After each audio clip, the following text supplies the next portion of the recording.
As a trans person, I often experience gender dysphoria. It is not a requirement to have gender dysphoria to be transgender. However, many trans people do experience it. So in this episode of Stacy Links Presents, I'm going to talk about gender dysphoria and how it affects me. Stick around.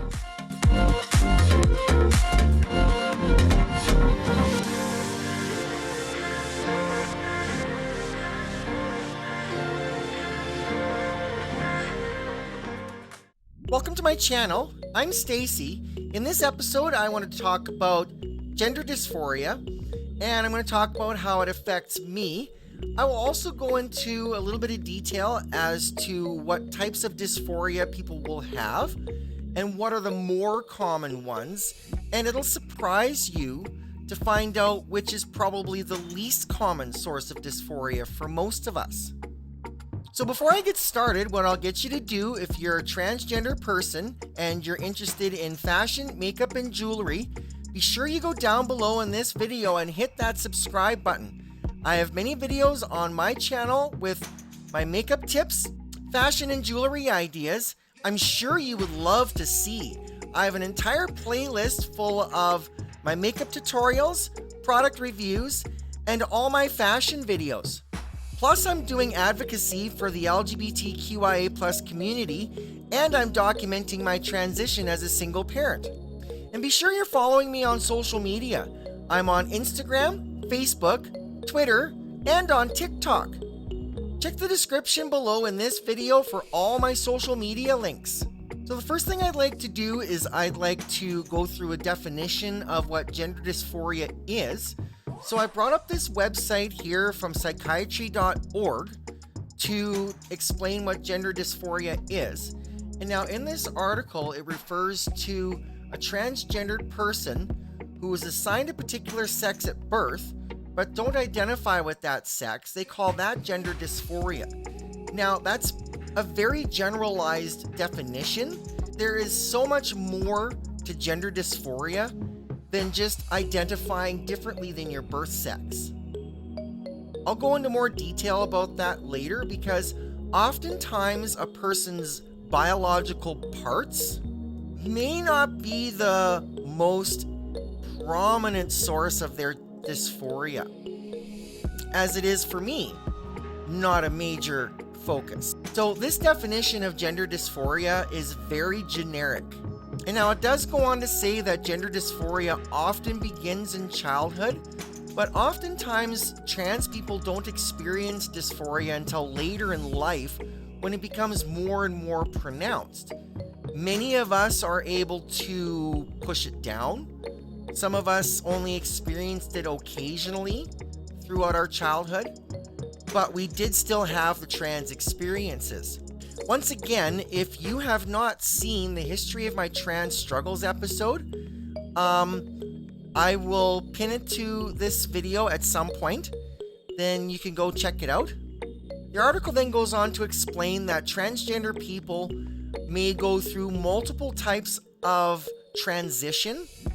The most common type of transition is social transition, and that can help to allow a trans person to present more as their true self. And many times that's the only thing that a trans person will do. This part of the article here goes through and lists different ways to diagnose gender dysphoria. Incongruence between one's experienced expressed gender and their primary or secondary sex characteristics. Strong desire to be rid of one's primary or secondary sex characteristics. A strong desire for the primary or secondary sex characteristics of another gender. A strong desire to be of the other gender. Strong desire to be treated as the other gender. A strong conviction that one has a typical feelings and reactions of the other gender. Now this refers to DSM-5 diagnosis. As it says here, Diagnosis and Statistical Manual of Mental Disorders.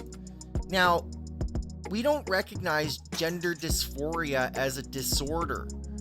What we do recognize it as is just a cognitive difference.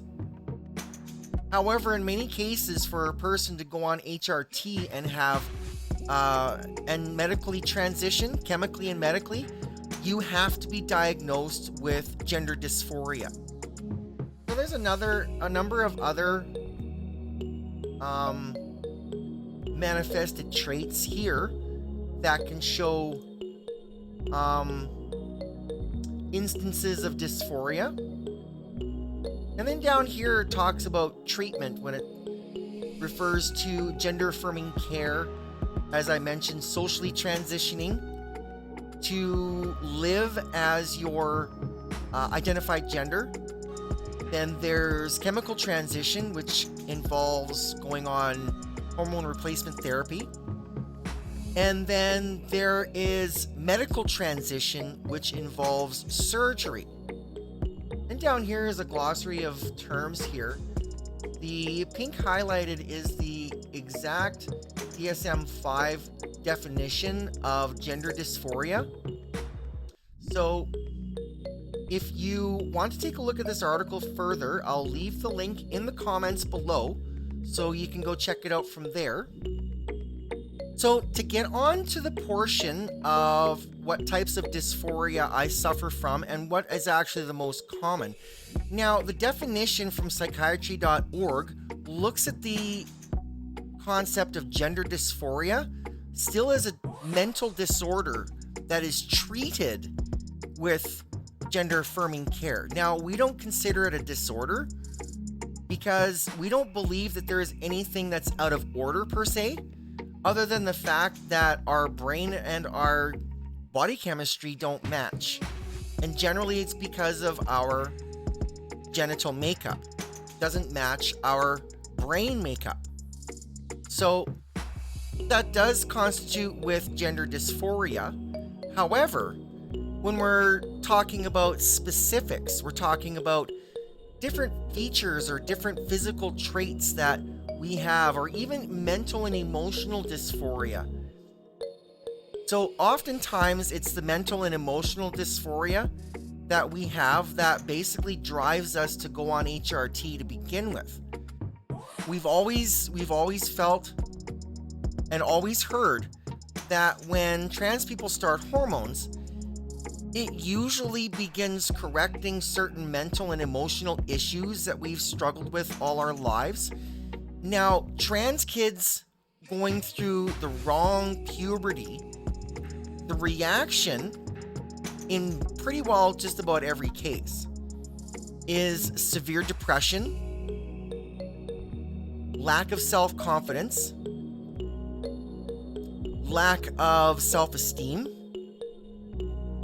and the depression can sometimes get so bad, suicide ideation often happens. And many of these trans kids, if they're not looked after at an early enough age, if they don't understand what's going on with them, why they're so emotional and so depressed, and why their mind doesn't seem to be working correctly, they will seriously contemplate suicide. Many trans kids do not make it out of there alive. This is the reason why more and more we need to bring awareness. We need to make sure that people understand that these feelings that they have, or that their children have, are signs of gender dysphoria. So for physical dysphoria, as I mentioned earlier in this episode, bottom dysphoria is actually one of the least common types of physical dysphoria. And it's proven true in the fact that less than a quarter of all trans people actually have any surgery at all, and maybe about 5 to 10% actually have the full surgery. Oftentimes, our gender dysphoria is localized around our facial features, facial hair and body hair, excessive body hair. Body hair is always the worst for us, and we're constantly shaving, trans feminine people, constantly shaving to try to keep up with it. But if you're not on HRT, your body hair will continue to grow as fast as a cis man's would. So for those of us that are on hormones, Our hair growth will sometimes slow down. It does take a lot of time, but being on HRT does help to get rid of a lot of dysphoria. And again, facial hair is really bad for a lot of us, and especially for me, when my facial hair growth is still extremely fast. I basically have to shave every day if I want to keep up with it. If I want to do my makeup, I have to shave and prep right before I start doing my makeup. There's absolutely no way I could go a day without shaving and still do my makeup. Plus, I also have to use color correction or concealers. So for anybody who has seen my makeup tutorial videos, I'll put the playlist up there. You can see what kind of color correcting techniques that I have to use to cover all that up. So that is a very, very, very, very, very, very, very big source of dysphoria for me, especially, and many other trans girls. Extremely high dysphoria in the face area. So it looks like I have to come back and redo the last 3 minutes of this part of the episode, as the last time I had sound issues at about this point. So here's take 2. So another source of dysphoria that a lot of trans girls have is in the breast department. A lot of trans girls, young trans girls, always dream about having breasts, and most often when we go on HRT, we don't necessarily see the development that we hope for. Now, some trans girls do happen to get full development, but many trans girls who want to have full proportionate breasts will usually have to get breast augmentation surgery. Going on progesterone will also increase breast development, but again, it's not necessarily a guarantee that you're going to have full development. Another source of dysphoria for many trans people is centered around body dysmorphia. Certain physical features that are undesired, or certain physical features that are desired that we don't have, like certain feminine features that we desire, strong masculine features that we don't want, that we're dysphoric about. And now going on HRT does help to alleviate a lot of that, because then the physical changes happen.